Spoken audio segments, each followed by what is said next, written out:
አገራችን እናት ባንክ እናመሰግናለን። አሁን ከሀገር ውስጥና ከባህር ማዶ የተመራረጡ ዜናዎችን ወደ እናንተ የምናደርስበት ሰዓት ላይ እንገኛለን። በቅድሚያ የሀገር ውስጥ ጉዳዮችን ወደ እናንተ እናደርሳለን። የኢትዮጵያ ዲጂታል ሉዓላዊነትን የሚያረጋግጥ የተባለ የዲጂታል መሰረተ ልማት ማዕከል ይፋ ተደረገ። የኢትዮጵያ የዲጂታል ሉዓላዊነትን የሚያረጋግጥና የዲጂታል ትራንስፎርሜሽን ጉዞውን ወደ አዲስ ምዕራፍ የሚያሸጋግር የፋይዳቨርስ ስራ ማስጀመሪያ መርሃ ግብር ተካሂዷል። በመርሃ ግብሩ ላይ ተገኝተው ባስተላለፉት መልእክት የፋይዳቨርስ ስራ መጀመር ኢትዮጵያ ለዲጂታል ሉዓላዊነት የሰጠችውን ከፍተኛ ቁርጠኝነት የሚያሳይ ታሪካዊ እርምጃ መሆኑን የገለጹት ምክትል ጠቅላይ ሚኒስትር ተመስገን ጥሩነህ ባለፉት ዓመታት የብሔራዊ መታወቂያ ፕሮግራም ለሀገሪቱ የዲጂታል ኢኮኖሚ የጀርባ አጥንት ሆኖ መገንባቱንም አውስተዋል። እስካሁን ወደ 50 ሚሊዮን የሚጠጉ ዜጎች ተመዝግበውበታል በተባለው በዚህ አሰራር ከ13 ሚሊዮን በላይ የብሔራዊ መታወቂያ ካርዶች ታትመው መሰራጨታቸውንና ከ160 ሚሊዮን በላይ የማንነት ማረጋገጫ አገልግሎቶች መሰጠታቸውንም ምክትል ጠቅላይ ሚኒስትሩ አስረድተዋል። ቀደም ሲል የነበረው የብሔራዊ መታወቂያ ፕሮግራም እንደ መንግስት የልማት ድርጅት በኢትዮጵያ ኢንቨስትመንት ሆልዲንግ ስር ፋይዳቨርስ በሚል ስያሜና እንደገና በመደራጀቱ የተገለጸ ሲሆን ተቋሙ የሀገሪቱ ይፋዊ የዲጂታል መሰረተ ልማት ማዕከል ሆኖ እንደሚያገለግል ተጠቁሟል። በቤተሰብ ሕግ ጉዳይ ተጋላጭ የሆኑ ዜጎች መብት ሙሉ በሙሉ ለማስከበር ክፍተት አለ ተባለ።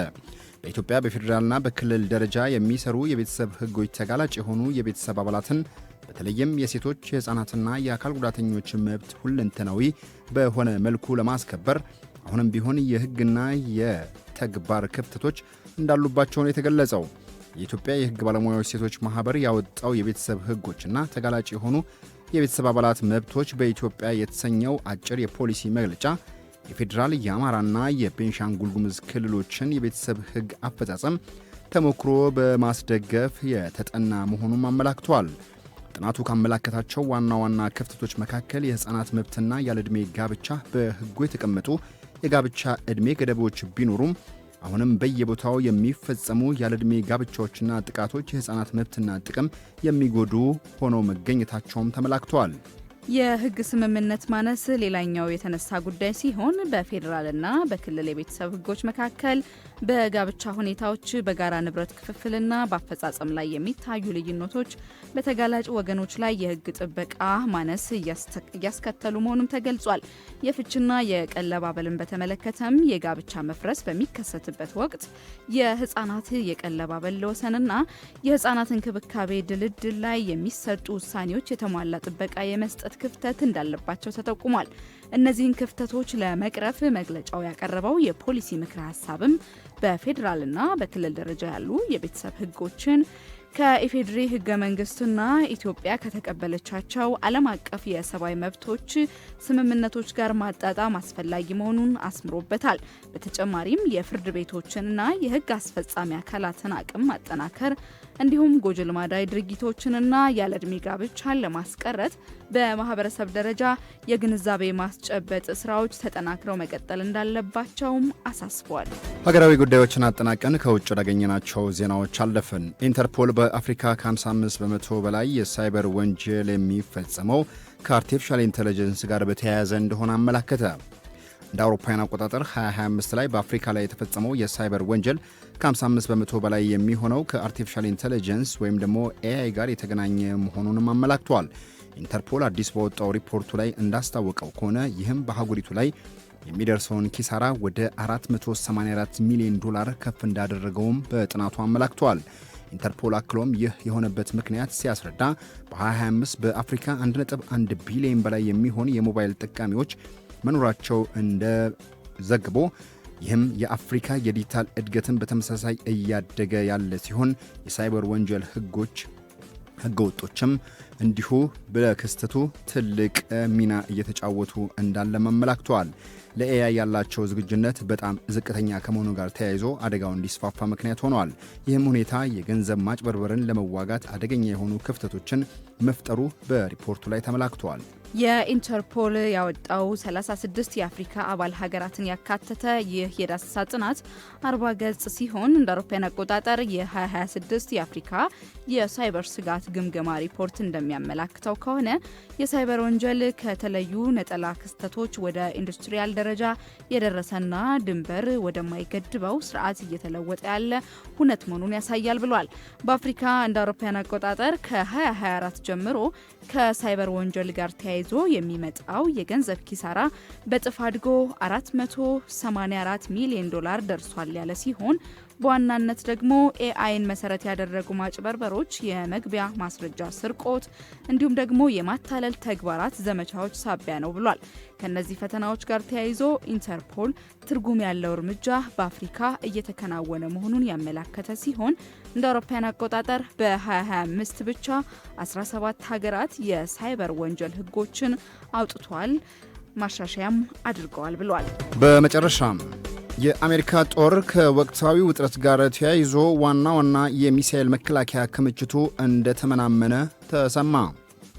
በኢራንና በአካባቢው ካለው ወታደራዊ ውጥረት ጋር ተያይዞ የሚተኩሱ ሚሳኤሎችንና ድሮኖችን ለማክሸፍ የሚያገለግሉት የአሜሪካ ጦር ዋና ዋና የሚሳኤል መከላከያ ክምችቶች ወደ 80 በመቶ ገደማ መቀነሳቸውን አዲስ የወጣ ዘገባ አመላክቷል። አናዶሉ ኤጀንሲ ያወጣው መረጃ እንደሚያሳየው ከሆነ አሜሪካና አጋሮቿ ጥቃቶቹን ለማክሸፍ በርካታ ዘመናዊ የሚሳኤል ጥቃቶችን በብዛት ሲጠቀሙ በጦር ኃይሉ የእጅ በእጅ መከላከያ መሳሪያዎች ክምችት ላይ ከፍተኛ ጫና ፈጥሯል።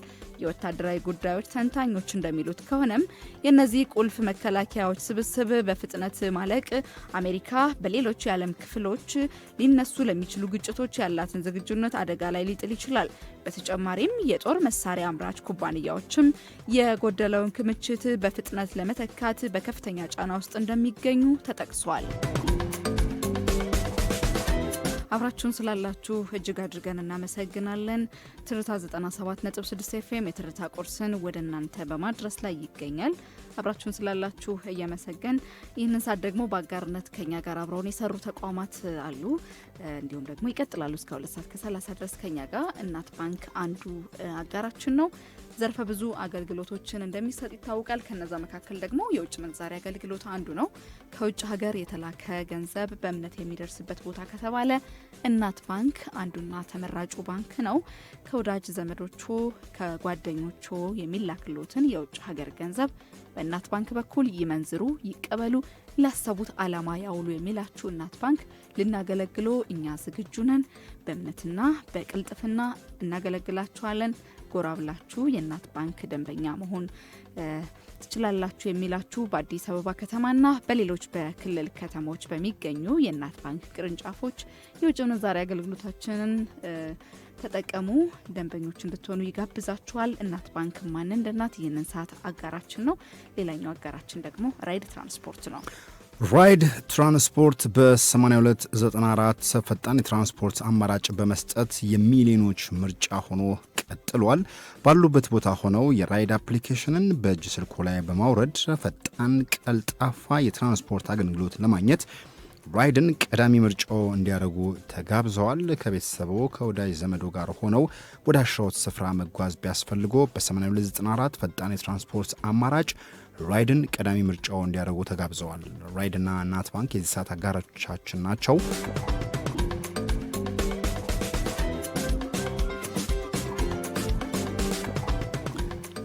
አጋሮቻችን እናት ባንክና ራይድ ትራንስፖርት እናመሰግናለን። ይህንን ሰዓት በአጋርነት አብረውን ስለቆዩ ከዚህ በመቀጠልም የምናልፈው እንግዲህ የሰዓቱን የሀገር ውስጥና የባህር ማዶ ዘገባዎችን ወደ እናንተ ማድረስ ነው። በቅድሚያም የሀገር ውስጥ ጉዳዮችን እናስቀድማለን። የፌዴራል የመጀመሪያ ደረጃ ፍርድ ቤት በክረምቱ በከፊል ዝግ ወቅት በተረኛ ችሎት የሚታዩ አጣዳፊ የፍትሐ ብሔርና የወንጀል ጉዳዮችን ይፋ አደረገ። የፌዴራል የመጀመሪያ ደረጃ ፍርድ ቤቶች በከፊል ዝግ ሆነው በሚቆዩበት ከነሐሴ 1 እስከ መስከረም 30 2019 ዓ.ም ባለፈው የክረምት ወቅት በተረኛ ችሎት የሚስተናገዱ አጣዳፊ ጉዳዮችን ይፋ አድርጓል። ፍርድ ቤቱ በይፋዊ ደብዳቤው እንዳስታወቀው ከሆነ አሰራሩ በፌዴራል ፍርድ ቤቶች አዋጅ ቁጥር 1234/13 አንቀጽ 38 ንዑስ አንቀጽ 3 በተደነገገው መሰረት የሚከናወን ሲሆን ዓላማውን መደበኛ የስራ ጊዜን መጠበቅ የማይችሉና አፋጣኝ ውሳኔ ካላገኙ ሊካስ የማይችል ጉዳትና የመብት ጥሰት ሊያስከትሉ የሚችሉ ጉዳዮችን ለመፍታት እንደሆነም ተገልጿል። በዚህም መሰረት በክረምቱ በተረኛ ችሎት የሚታዩ የፍትሐብሔር ጉዳዮች ዝርዝር፣ አስቸኳይ የእግድ አቤቱታዎች፣ የልጅ ቀለብ ጥያቄዎች፣ አካል ነጻ ለመውጣት የሚቀርቡ አቤቱታዎችና እንቅስቃሴን ገዳቢ በሆኑ ጉዳዮች ላይ የሚቀርቡ አቤቱታዎች ይገኙበታል። ሰራተኞች በአሰሪዎቻቸው ላይ የሚያቀርቧቸው የደሞዝ ክፍያ አፈጻጸም ጉዳዮች ከግልግል ዳኝነት ትዕዛዝ ጋር የተያያዙ አስቸኳይ የማህተብ አገልግሎት ጥያቄዎች እንዲሁም ሌሎች መደበኛ የስራ ጊዜን መጠበቅ የማይችሉ አጣዳፊ የፍትሐብሔር ጉዳዮች ይገኙባቸዋል። በወንጀል በኩል ደግሞ የዋስትና የአመክሮና የካሳ አቤቱታዎችን በተሰበሰቡና በተናጠል በሚቀርቡ አቤቱታዎች የጊዜ ቀጠሮ በአራዳ ምድብ ችሎት ለመሰየም የሚቀርቡ አቤቱታዎች፣ እስረኛ ያለባቸው መዛግብት እንዲሁም ሌሎች ጊዜ የማይሰጡ የወንጀል ጉዳዮች በተረኛ ዳኞች የሚስተናገዱ ይሆናል። የፌዴራል የመጀመሪያ ደረጃ ፍርድ ቤት ፕሬዝዳንት አቶ ፋሲል ከበደ ፈረሱ ባረጋገጡት በሰነድ መሰረት በእነዚህ 2 ወራት የፍርድ ቤት ማህበረሰብና ተገልጋዮች ለአሰራሩ መሳካት አስፈላጊውን ትብብር እንዲያደርጉም ጥሪያቸውን ማቅረባቸውን ያገኘነው መረጃ ያመለክታል። ቀጥለናል አድማጮች። በውጭ ሀገራት ለሚኖሩ ኢትዮጵያውያንና ትውልደ ኢትዮጵያውያን የኤሌክትሮኒክስ ፓስፖርት አገልግሎት መስጠት ሊጀመር መሆኑ ተነገረ። የኢሚግሬሽንና ዜግነት አገልግሎት በውጭ ሀገራት ለሚኖሩ ኢትዮጵያውያንና ትውልደ ኢትዮጵያውያን የኤሌክትሮኒክስ ፓስፖርት ኢፓስፖርት አገልግሎትን በኢትዮጵያ ኤምባሲዎችና ቆንጽላ ጽሕፈት ቤቶች በኩል በቅርቡ እንደሚጀመር አስታውቋል። አገልግሎቱ ለዲያስፖራው ማህበረሰብ ፈጣን፣ ዘመናዊና ቀልጣፋ አሰራርን ለመዘርጋት ታስቦ የተዘጋጀ መሆኑም ተመላክቷል። የአዲሱ ዲጂታል መድረክ መዘርጋት ተጠቃሚዎች ከሚኖሩበት ሀገር ሳይወጡ የፓስፖርት እድሳት፣ የቪዛና የነዋሪነት ፍቃድ ጥያቄዎችን በኦንላይን በቀላሉ እንዲያከናውኑ የሚያስችላቸው ሲሆን በሀገር ውስጥም ተገልጋዮች ወደ አዲስ አበባ ሳይመጡ በአቅራቢያቸው በሚገኙ ክልል ቅርንጫፎች አገልግሎት ማግኘት እንዲችሉም ተመቻችቷል። በተጨማሪም የኢሚግሬሽንና ዜግነት አገልግሎት እንደገለጸው የቢጫ ካርድ ባለቤቶች በሀገር ውስጥ ያላቸው የመዋለ ንዋይ ማፍሰስና የመንቀሳቀስ መብት እንደተጠበቀ ሆኖ አዲሱ የጎልደን ቪዛ አማራጭ ለሁሉም ግዴታ አለመሆኑን አስረድቷል። አብዛኞቹ የቪዛና የነዋሪነት ፍቃድ አገልግሎት ወደ ሙሉ ዲጂታል ስርዓት መሸጋገራቸውም መጠቀሱን ከድርጅቱ ያገኘነው መረጃ ያመለክታል። ቀጥለናል። የተወደዳችሁ አድማጮች፣ ቀደም ሲል ያስደመጥናችሁ የሀገር ውስጥ ዘገባዎችን ነበር። አሁን ወደ ውጭ ዘገባዎች እናልፋለን። በቅድሚያ የአፍሪካ ጉዳይን እናስቀድማለን። ጊዜው ያለፈበት መድኃኒትን ወደ ተለያዩ የአፍሪካ ሀገራት ሊሰራጩ ሲሉ በቁጥጥር ስር ዋሉ። የናይጄሪያ ፖሊስ በሌጎስ ግዛት በሁለት ትላልቅ መጋዘኖች ላይ ባደረገው ድንገተኛ ፍተሻ በቢሊዮን የሚቆጠሩ ናይራዎች የሚያወጡና የአገልግሎት ዘመናቸው ያለፈባቸውን የሕክምና መድኃኒቶችን በቁጥጥር ስር ስለማዋሉ አስታውቋል። ወንጀለኞቹ የኬሚካል ፈሳሽ በመጠቀም የመድኃኒቶችን የአገልግሎት ማብቂያ ጊዜ ወይም ደግሞ ኤክስፓየር ዴትን በማጥፋትና በማሻሻል አዲስ አስመስለው ለማሰራጨት ሲዘጋጁ እንደነበረ ነው በቁጥጥር ስር የዋሉት። እነዚህ አደገኛ መድኃኒቶች በናይጄሪያ ገበያ ብቻ ሳይሆን በኮንትሮባንድ ወደ ተለያዩ የምዕራብ አፍሪካ ሀገራት ሊሰራጩ ጥቂት ሰዓታት ሲቀራቸው በፖሊስ መያዝ መቻላቸው ነው የታወቀው። የሌጎስ ግዛት ፖሊስ ኮሚሽነር ለጋዜጠኞች እንደገለጹት ከሆነ ይህን ህገወጥ ድርጊት ሲመሩ የነበሩ ዋና ተጠርጣሪዎች በቁጥጥር ስር ውለዋል።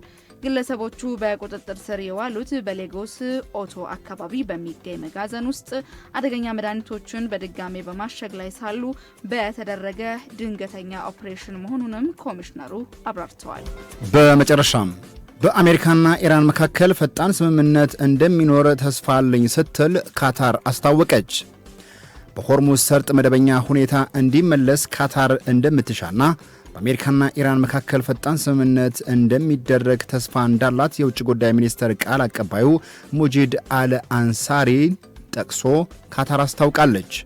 ቃል አቀባዩ አሁን ላይ ግልጽ የሆነ የስምምነት የጊዜ ገደብ አለመኖሩንም ተናግረዋል።